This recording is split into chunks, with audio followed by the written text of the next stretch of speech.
100%. Man, let me ask you about that viral video clip you had that went on ESPN. You started out, it looked like you were up in DC in front of one of the monuments, which was pretty cool. So you start out catching it with 5 hands all the way down to one. How many takes did that take? Did you jam every finger in your hand trying to do that?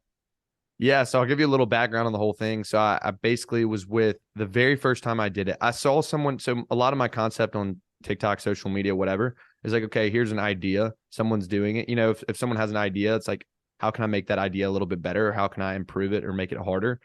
So I saw a guy doing like 5, 4, 3, 2, 1, whatever, had someone filming it for him. So I'm like, okay, let me make this a little bit harder. I'm going to film this myself and also catch the ball at the same time. So I'm like looking through the camera and like putting my hand in a certain area. And so I got Vanderbilt quarterback Ken Seals was the very first person to do it with me. I was like, yo, Ken, like, let's go out here. Let's do this.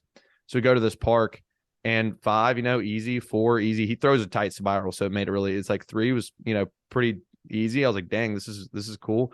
And then 2 was pretty hard. It took me a couple of tries. And then the 1 was like, it was super, super hard. Because the way you have to do it is you have to kind of like, I catch it on the side. So you got to get a loftier pass and you got to glide it down in the same idea or concept of like, if you're doing like parkour, I've never done parkour, but Yeah. you try to like, people will roll when they Scoop hit it the almost. ground. Yeah. Yeah. People will roll when they hit the ground to try to like increase that like, or like lessen the impact. So in the same way I'm doing that, I'm gliding the ball down, like lowering the speed of the ball, everything. And then I got to balance it.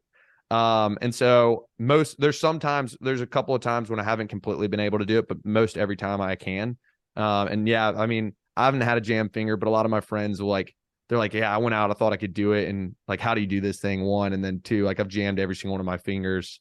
I don't know. I guess I really focused on my hands and my coordination in college and like really helped me. And then just a lot of focus and just like, I do it so much now. It just comes like natural. Like people are like 5, 4, 3, 2, 1 or whatever. So So if I threw a football at you right now, you could catch it with one finger. How many takes would it take? that would take me. It just depends. One is it depends on how good of a spiral I you're I got throwing. a tight spiral. Former quarterback, high school quarterback up here. I know. I love that jersey. That's sick. Yeah.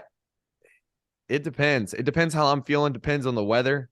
One time I tried to do it with my buddy Jordan Tamu, and it was super super cold outside, and it took like that was like, where I was like worried about my fingers getting jammed and stuff.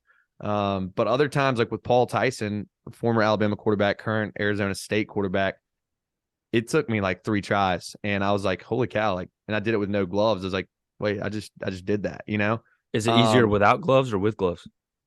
the whole process is definitely easier with gloves. But I can do it without gloves. People all the time are like, do it without gloves. I'm like, I've done it multiple times without gloves, That's but just showing off at that point. 100%.